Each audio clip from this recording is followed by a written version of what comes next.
Hello, everyone. Welcome to the Inclusion and Diversity in Geo-Profession Live series. We have an exciting episode planned for you today. I am your host, Menzer Pehlivan. I'm the Northwest Tunnel and Ground Engineering Group Leader at Jacobs. I'm based in Seattle, Washington. I'm also the Executive Advisor of the Jacobs Global Growth Strategy and Solutions Director.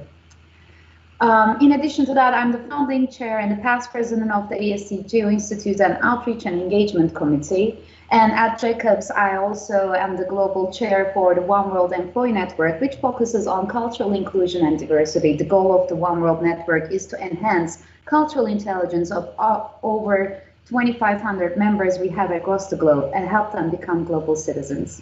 As you can see, I'm very passionate about inclusion and diversity because I have witnessed the value it brings to our lives, our communities, our businesses through my own experiences and the experience of others I get to meet over the years.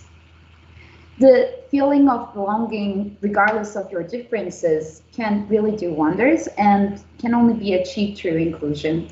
And that is why we started the Inclusion and Diversity Live series, to keep the inclusion and diversity at the forefront of the minds of everyone in our industry, really. Our goal is to give everyone something to think about, introduce diverse members of our community, give everyone a chance to hear others' experiences, and ultimately keep the discussion going so that we can learn about each other, we can be more inclusive, diverse, and welcoming for the next generations and also the existing members of our profession. I totally believe that knowing a diverse other helps us more than any diversity and inclusion training that we can get. So that's what we are trying to do. We are inviting our members from our community and hearing their experiences and their takes on inclusion and diversity. And today I'm very excited to have Conrad Cho from Atlangan Engineering join me and to carry on these conversations forward. So Conrad is a geotechnical project manager at Atlangan in Philadelphia, Pennsylvania. His experience includes projects in New York, New Jersey, Delaware, and greater Pennsylvania area.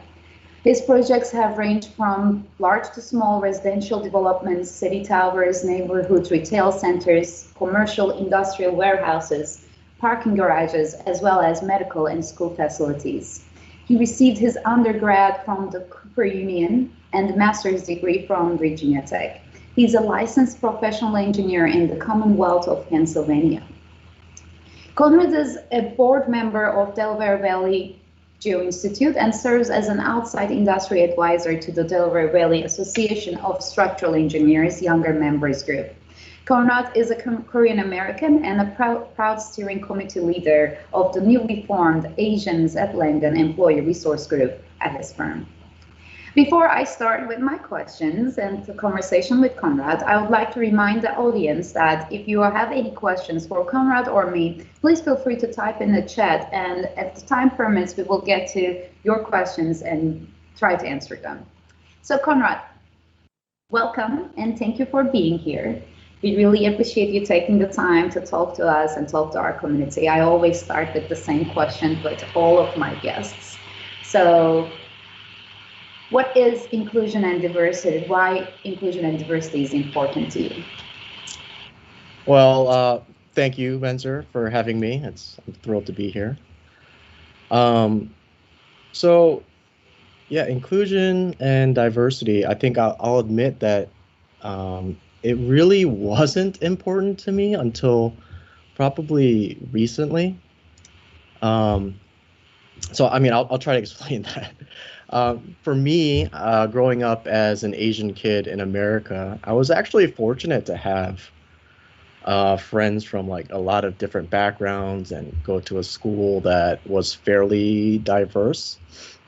I grew up in northern New Jersey, and I actually ended up going to college in New York City. So I was, I lived and grew up in an area that was fairly diverse. So in my childhood, I wasn't really bullied or had any, life-changing moments, that were sort of targeting my background.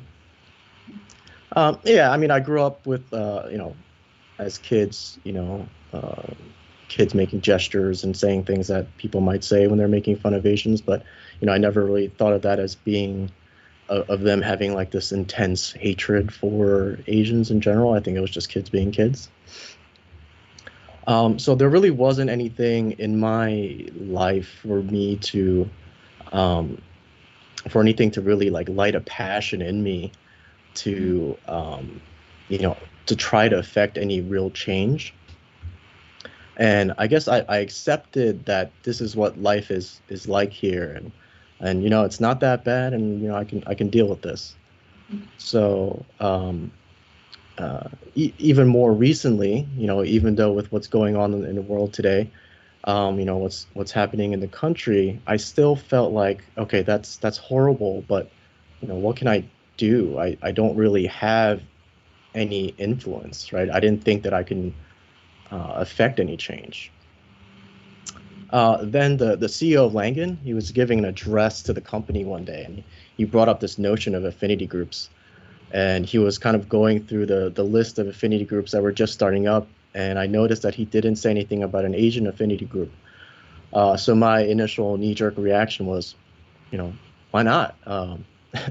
Why not an Asian group? And that knee-jerk reaction was more of a FOMO kind of thing, if I'm going to be honest. I wasn't really thinking about why we would even need one. And I didn't even know what an affinity group was at the time. But because I had spoken up about it, I was asked to help form it and get an Asian affinity group going. So now I need to form this group, which is gonna, it's for the company, so it's a company-wide group, and I'm thinking, uh-oh, what did I just get myself into, and why did I want to do this in the first place? What good can come out of this, and what can this group even accomplish? But as I started thinking about it more, and realizing that this could be a tremendous opportunity to give to Asians who tend to be more on the quiet side and not speak up about things, I thought it was a great opportunity to give them a voice and a representation, at least within the company. And then I thought about it more, and I was like, this is pretty awesome, because this is a way that the company is sort of saying, Asians, we recognize you, and we want to hear from you, and we want to help you. And I personally had never really experienced anything like that, at least in a professional setting. And so when I started to see, how much potential this could have, I started to get more invested in it. And then this idea of allyship came along. People were asking me, non-Asian people were asking me, what can we do to help Asians in the company, to help our coworkers? And it was then that I started thinking about, outside the realm of, the Asian group, and it dawned on me that the true potential of what diversity and inclusion actually really means. So I realized, as an Asian affinity group, on our own, we can only get so far. I mean, we can do everything right, and we can put tons of man-hour into our initiatives, but if we don't have allies and we don't have sympathizers, then we're going to be limited in what we can achieve. But if we're working together, all of the affinity groups, if we're sharing our stories, and we're getting to know each other better, we're essentially getting rid of the ignorance, right? That's at the basis of prejudice and inherent bias. So now those words, diversity, inclusion, and I'll throw allyship in the mix too. To me, they're more than just corporate buzzwords now. It's more of a personal mission, a purpose. But I also think of it as a plea for help. Something, a recognition that something's not right and that we need to fix it. Right. And something that I recently recognized about myself is that I don't really know a lot about racism or injustice, marginalization. I only know what I've experienced and what I've seen, what's portrayed on the news. But because racism, inequality has so many different forms and affects so many people in different ways, if we're truly going to fight against it, we need to know all that we can about it, right? Know your enemy. And we can really only do that by sharing our stories with others and listening to stories and be willing to help others as well. Yeah, absolutely. You touched on so many great points during that intro, Conrad, so I want to go back to a few of them. The first thing is, it is really sometimes, I know for myself, the more I got involved with inclusion and diversity is after it was Dream Big. And when we were recording for Dream Big, somebody came and asked me, so how did you actually end up staying, I will accept like in a more feminine side and be in the, the construction industry? You are kind of a unicorn. Like, didn't people tell you that you can't do it? And I did not internalize it until that point. And it was the very first time I stood and thought about it. I don't think so. Well, actually they did, but it was my experience and I just normalized it so much.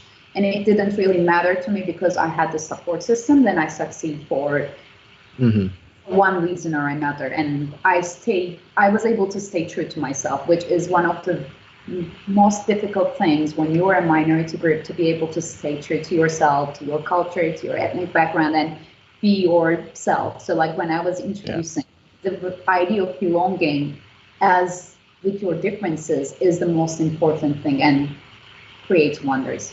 But when you start thinking about this in a more depth lens, when you go back, do you realize there were some stereotyping that actually happened to you? Or like, it's just like, did you kind of like go through that cycle? Because up until then, I was exactly, telling everyone that, yes, there was only 20 women when I was going to school. Yes, they did kind of make fun of me because I would wear heels and I would look different from everybody else. And even there was a professor who called me into his, when I was doing my master's, his office, he said, like, you are great, but if you want to keep looking like you are looking, you need to be at least 2 or 3 times better than the next person sitting next to you. Otherwise, nobody's going to listen to you. So, and I do agree that is true today. That still holds true, but I choose to fight that. So when you think about with that lens, Conrad, is there anything that you can think of that actually related to your ethnicity or the background that happened over the years? That related to the geotechnical profession? Not necessarily. It doesn't have to be related to the profession, but maybe happened and you overcome through the years. So think about that. I will ask another question while you're thinking about that. What about this? And you also mentioned the allyship, right? And it is very, very, very important because there are, not just for Asians, so like there are LGBTQ groups, we do also have 8 different employee networks in addition to one that I'm chairing, which is 7 in addition to 1. But the only power comes when we get the allies. So there are our CEO is part of the male change of allies or something, male change makers. And so like basically we are trying to, for our women's network, really get those male allies that will actually help elevate, help understand the problem. Because if you're only talking about the problem within the minority without engaging the outside world, then we are not necessarily solving that. So that's exactly what I think one of the main benefits of having those employee groups, to be able to tell your story to the others that might not be aware of, similar to what you were saying and what I'm saying, because we are defined by our experiences and our experiences are biased. And when you look at the culture, it's most of the time we are blinded to our own biases because that's the way that we see the life. We can see maybe others' biases more easily than we can see our own. So, right, yeah, we don't know what we don't know. And as obvious as that is, I only realized, I've only really thought of racism or injustice, inequality, in the lens of like an Asian person. But, in America, you can't escape, racism against Black people right? So, those are like my major, like the way that I think of racism in the country. And then when we were talking about, forming this group, Asians at Langan, we in the steering committee group, we have people from different backgrounds, right? And several of them are from India. And, I realized then that, like, I have no idea what your experiences are, right? Maybe my experience is similar to what, other Asians who, are from Korea or China may experience. But, I started asking them, what is your experience? Because I just don't know. And then it dawned on me. I was like, if I don't know how other Asians are affected by racism, how is a person further removed from that, right? How are they supposed to know, right? Especially if we're not talking about it. Right. And we're really not good at talking. We are having this conversation. Exactly. So we can share those experiences. So talking about, the Asian heritage, there has been unfortunate events happening throughout the world, especially in the States, with the hate attacks increasing towards the Asian American, Pacific Islander communities. Does that affect your family? I know that it has affected so many of my colleagues and their families, but have you seen effects within your communities? We are in the opposite sides of the United States, so the experiences might also change.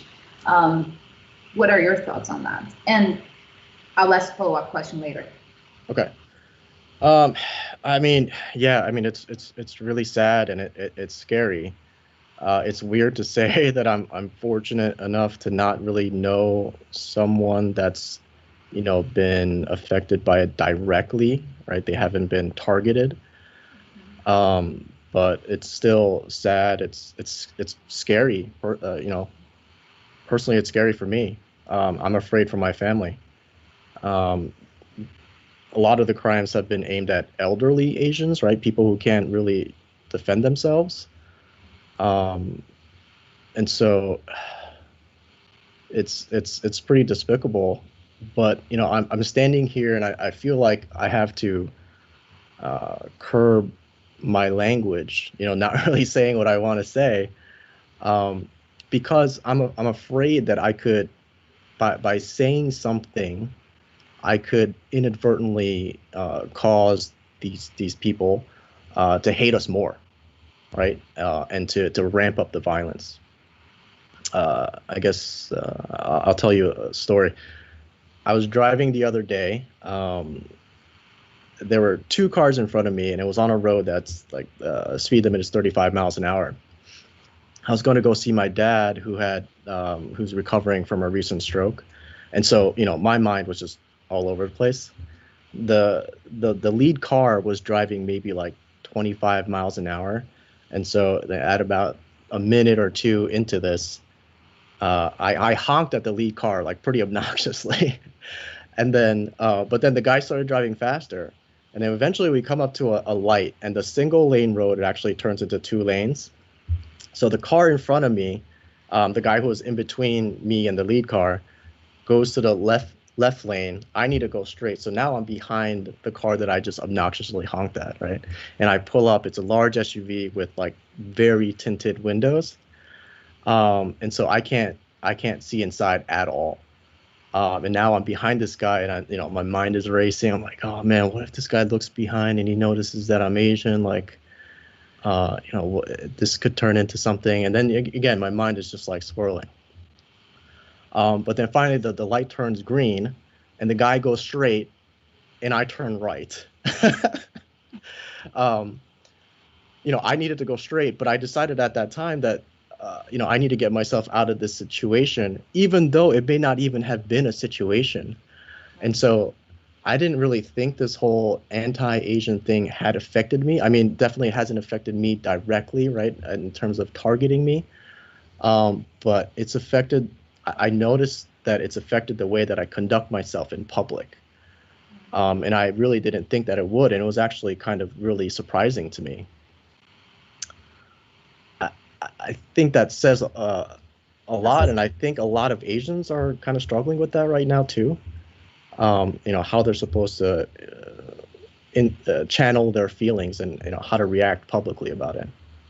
Yeah, absolutely. I am so sorry for the experience, and I know I do not experience that personally. I've heard about my colleagues experiencing, because within the company we did hold these courageous conversations where there's no agenda for the call. We get together for an hour and a half and everybody shares their own stories and their own experiences, and some of them are really, really scary. So with that, and like you are experiencing it, although you are not necessarily affected by it, you are a successful professional, have been living in this country for, like, you're Korean American. What can we do to help our Asian colleagues within our profession? What can we do for them as allies? Do you have any thoughts of that? Yeah. I mean, in terms of, the current situation, the hate crimes, I mean, obviously, if you see something, report it, maybe get it on tape. But I also think, we're at a point where I think it makes sense that everybody, or at least maybe, that companies start doing training on de-escalating tense situations, right? Unfortunately, I think that's sort of where we're at.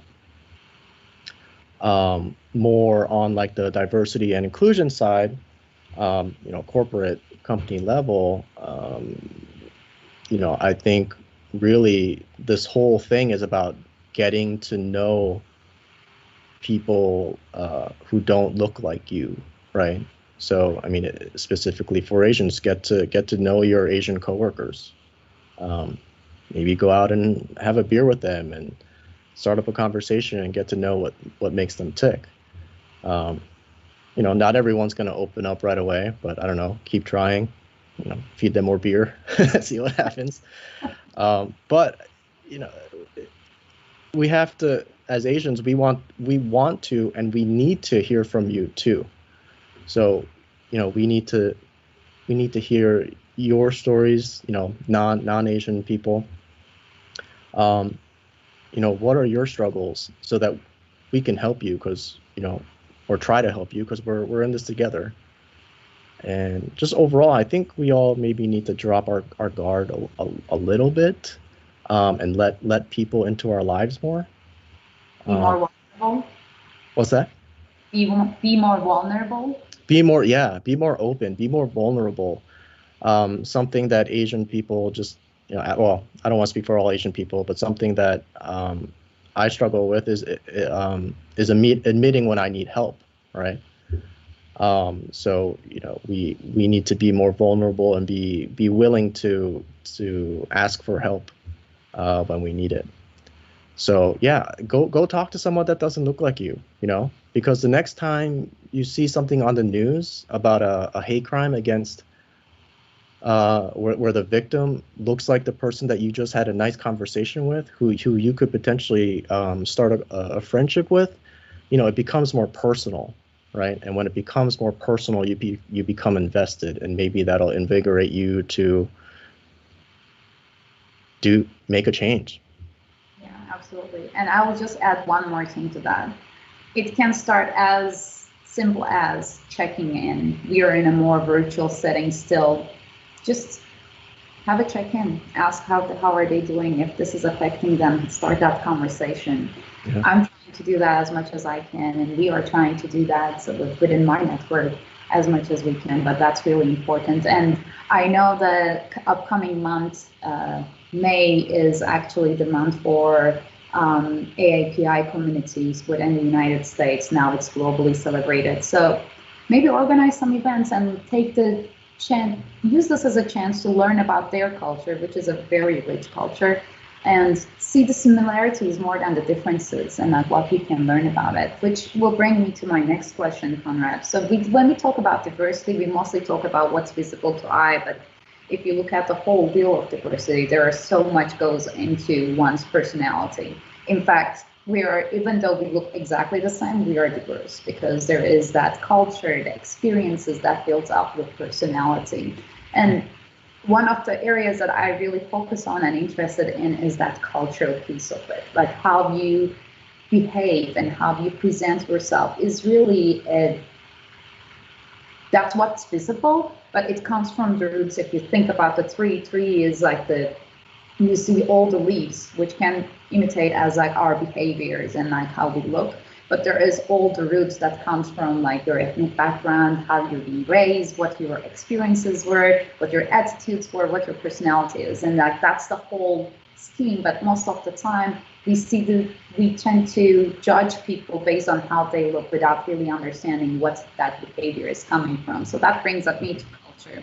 And you are Korean American. You are raised in the United States, but with a Korean family. So there are probably two different cultures going on when you're outside and when you're within the family. So what were the main differences that you can see?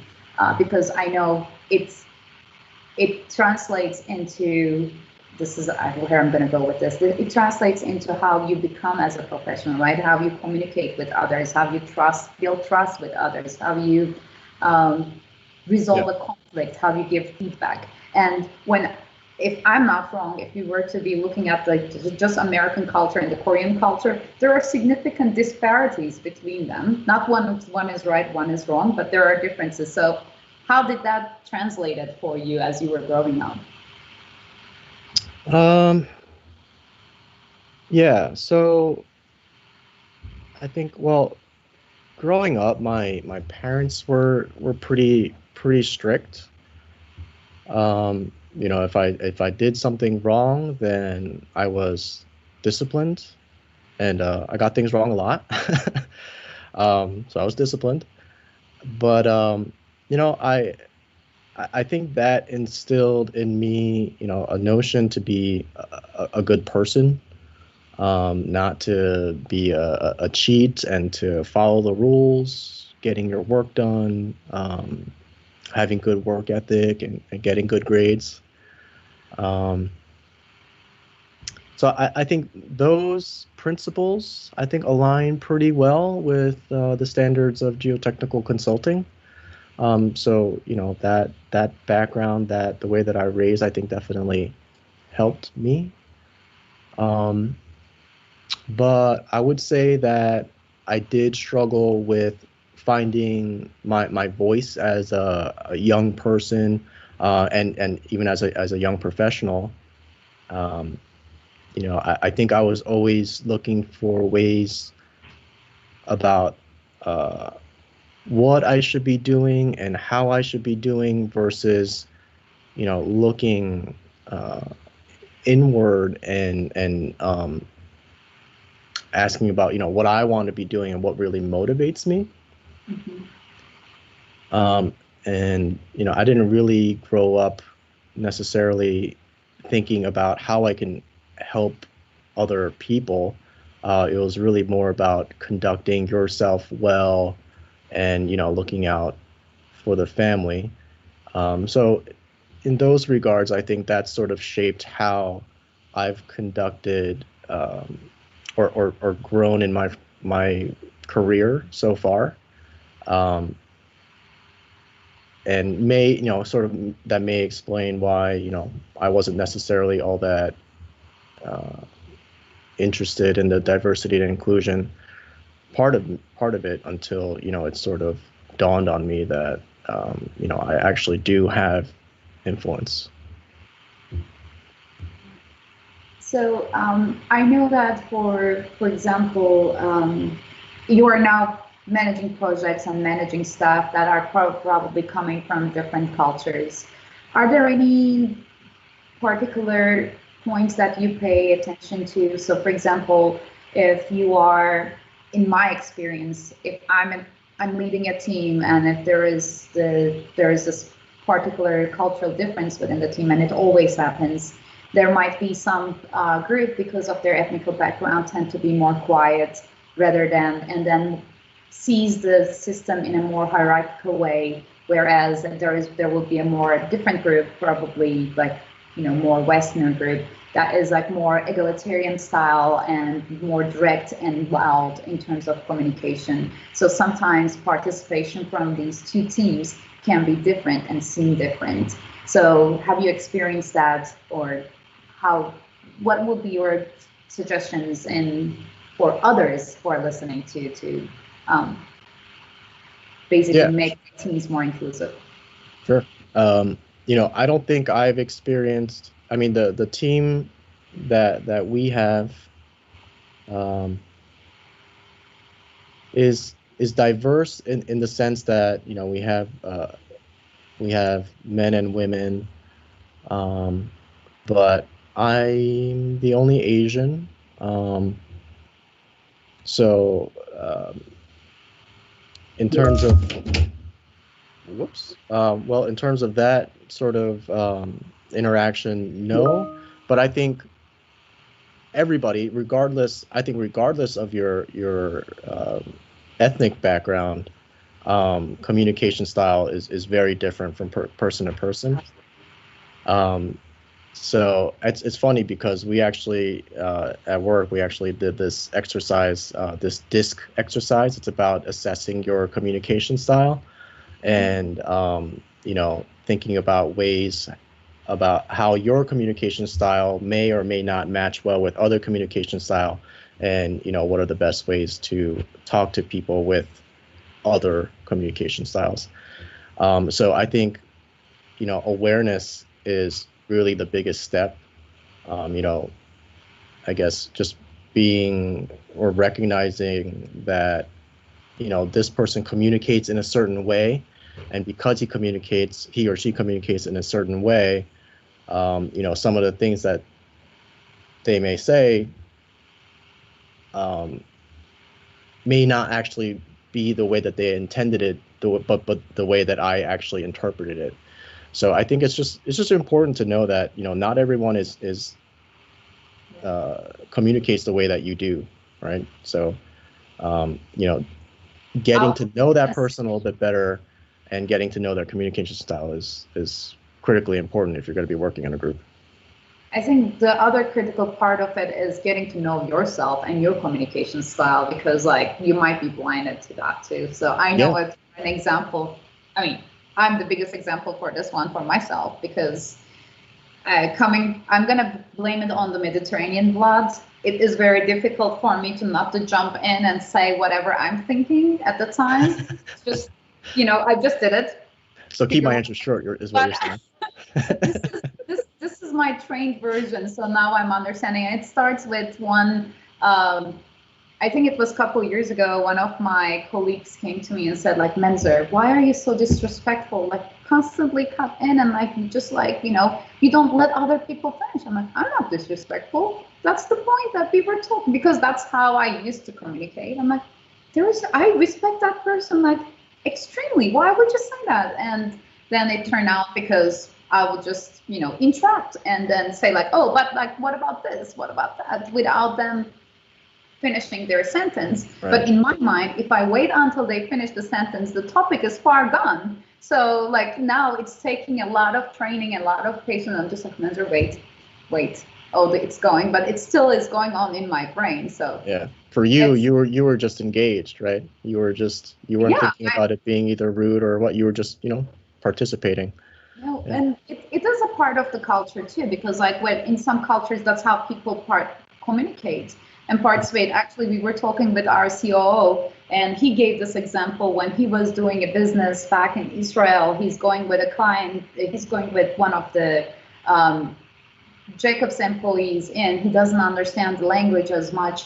And then they got to dinner. It's very loud. To him, everybody is fighting, and he gets out and then turns into the employee and says "What's the damage?" And then he goes "What damage? We signed that, and we are signing another one." It is just how people communicate based on their backgrounds are very different, and we are mostly blinded by our own styles. So really knowing your style and understanding the others is, I think knowing your style is most the key, knowing yourself, so that you can adjust yourself to be able to communicate with others. Anyhow, so that's my pain point, Conrad. You just touched that. Yeah, I mean, I think if to expand on that a little bit, I mean, from the cultural side, um, Koreans, there's a big emphasis on respecting your elders, right? And not talking back to your elders, that kind of thing. And so, to to translate that into sort of like the professional office space, when I first started, I was, I basically took whatever my bosses were telling me at face value, right? Just kind of taking it for granted, never speaking back or, not really putting much input necessarily. And I can see that as being like, oh, this guy's not engaged, right? Oh, he doesn't really know what I'm talking about because he's not asking questions or whatever, right? So yeah, So if they had known that about me, then, maybe they wouldn't have made those assumptions. How did you overcome that, Conrad? How did you start speaking back or asking questions? Well, I think it's just over time you realize that, in order to be a good engineer, you need to be curious, right? You can't just take what people are telling you, and you have to like sort of peel back the layers in order to understand it better yourself, right? And I guess just seeing how my coworkers, were acting, right? I think that was a big help. And then annual performance reviews, right? When your boss brings you into his office and gives you his opinion on how you're doing and gives you advice on growth, career advancement. So a lot of those things I took to heart and adjusted my behavior and my focus to follow suit. So going back to the Asians at Atlangan Employee Resource Group, you've talked a little bit about it, but like as you're seeing it, what is the group's missions and like what are the maybe other inclusion and diversity efforts Atlangan is running within their company, within your company? Yeah. So yeah, the Asian Atlangan group is actually pretty new. We basically just started, but our purpose is to try to help Asians make connections with other Asians in the company. Company's pretty big, 1,300 people now at this point. I think over 30 offices across the country. Do you have offices globally too? Because you've mentioned you were talking to some Indian colleagues from India previously. Oh, well, they're in the States, but they're originally from India. But yes, we do have, I believe we have a London office. We have a Middle Eastern office. I think at one point we may have a Greece office, but I'm not, don't quote me on that. Yeah. But yeah, it's to really just, to connect Asians throughout the company and basically just to get them talking more, right? Talking about the issues, talking about their struggles, learning from each other, giving each other advice. We wanted to create a space, a platform where Asians can be,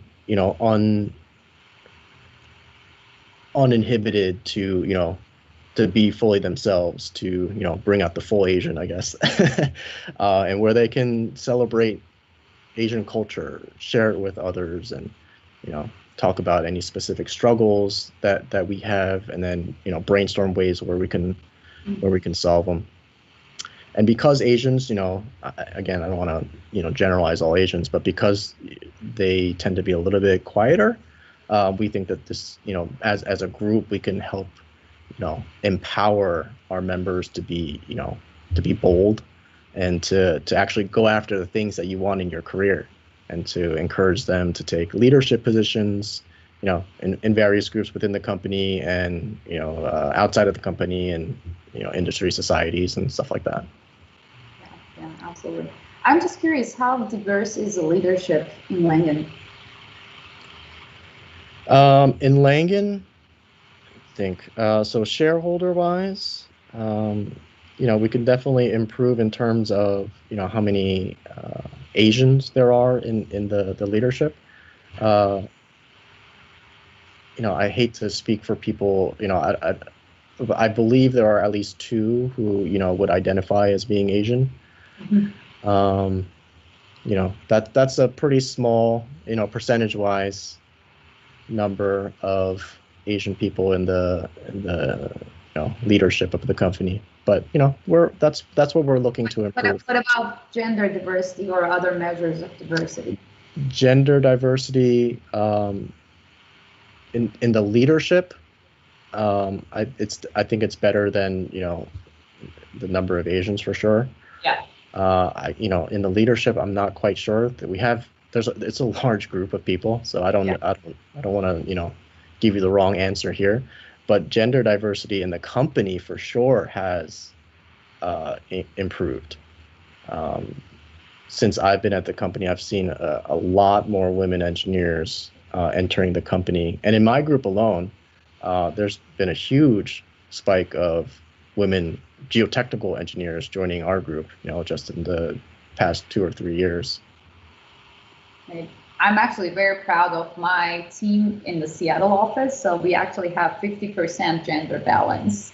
Wow. So, well, if I look over the Northwest team that I'm leading, it is a little less, but we just cannot find enough women to want to go to Corvallis to work. That's the Corvallis like driving us down.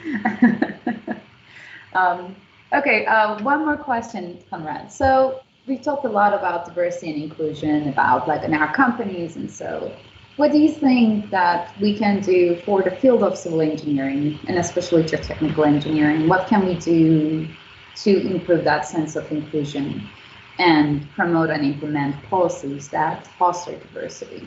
Yeah. And on that. Yeah. So I mean, we just talked about sort of the women in STEM movement, if you want to call it.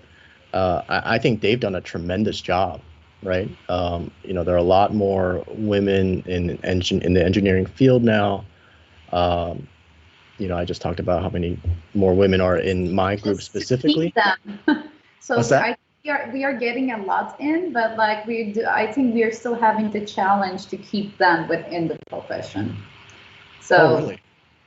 Okay.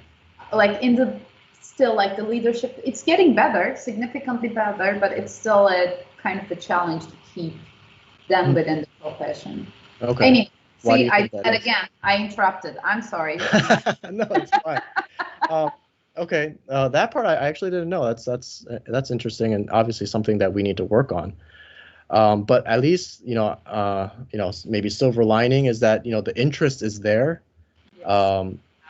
Seemingly, and I think we can attribute that to a lot of the programs, the local community programs that are out there for introducing young women, girls to engineering and science, right? So I think we can attribute that the increase of enrollment into college engineering schools and the increase of women in the engineering field in general. I think we can probably tie that directly to those programs, and so I think we could learn from that. Definitely take a page out of their playbook, and maybe do something similar where we're going to local schools and just showing them, engineers are a diverse group, right? That it's possible, that, if there's a kid in the room who, kind of looks like the presenter, that sort of shows them that, the way you look isn't a barrier to success, right? And seeing different people of different backgrounds working together, I think it shows that it is possible. Absolutely, I think outreach and bringing the role models are key to attract the next generation, and we are seeing those coming to fruition. Really, keeping the more females, but we need to do it for many others. So maybe. One other question is, what are you doing with the Delaware Valley Geo-Institute group? Do you guys do any outreaches for the local high schools, or what is? Yeah, so. Of course, it's probably difficult with COVID now, but are there any plans doing such? So yeah, we're the DVGI. We're involved with Get. I can't remember the exact what that means exactly, but it's essentially getting girls involved with engineering. And so, um, pre-COVID, that included going to the school and setting up demonstrations. Different engineering groups go there and set up different engineering simulations and experiments, and getting the girls there to see what engineering and science is all about. So yeah, for sure, DBGI is invested in that. That's great. I see that there is one question that is not necessarily related to us, but they are asking if can someone talk about the LGBTQ inclusiveness in geotech industry? I want to keep that question to our next session in June, because that's going to be LGBTQ month, and hopefully we will have a GI professional that will be coming from that community and then talking to us about what we can do and how inclusive we can get. So Priyanka, if you are okay with it, please tune in our June episode and we will answer that question. Yeah, I mean, that goes to like the overall, oh, sorry. Go ahead, yes. I was gonna ask you if you want to chime into that. Well, so, I mean, I'm not, so going back to learning about other people's stories, right? I don't know, I haven't had the experience of talking to an LGBTQ person about these things. But, part of the initiative is to go out and speak to people from all different, backgrounds, religions, sexual orientations, right? You need to sort of arm yourself with the knowledge. And so, I apologize that I can't give you a direct answer, but, a good diversity and inclusion initiative, it doesn't matter what group you're representing. I think we all need to be talking together and making sure that we're all raising each other up, right? Helping each other. So hopefully that answers your question a little bit. Absolutely. I have several friends that belong to that community. We do have a major employee network at Jacobs that we all support and allies for. But again, it's just like inclusiveness starts with learning, as what Conrad said, learning about the other, strengthening the similarities, and learning from the differences to like how we can make our teams and the groups stronger, because everybody brings a different perspective based on their own experiences. And that's the value that diversity and inclusion brings. It is beyond just being a corporate term to make it better or to make the company seem better. There is really a significant value out of that. Yeah, absolutely. Conrad, is there anything that I didn't ask you, but you wish that I'd asked you so that you wanted to talk about? Is there anything else that you want to add? I don't, I think, I think there are a lot of people out there who are like me, right? Thinking that, oh, I'm insignificant, right? What am I gonna do to make a change? Not everyone's gonna get the opportunity to come on a show like this and talk about this, right? But you can do a lot, right? Even just having a conversation with your coworker about this kind of stuff, it goes a long way, right? So, we shouldn't feel like, we don't have the influence. It's going to take everybody to invest in this and to help out in order, if we're actually going to make real change. So I really encourage everybody to, not brush this off and really think about how you can make this personal.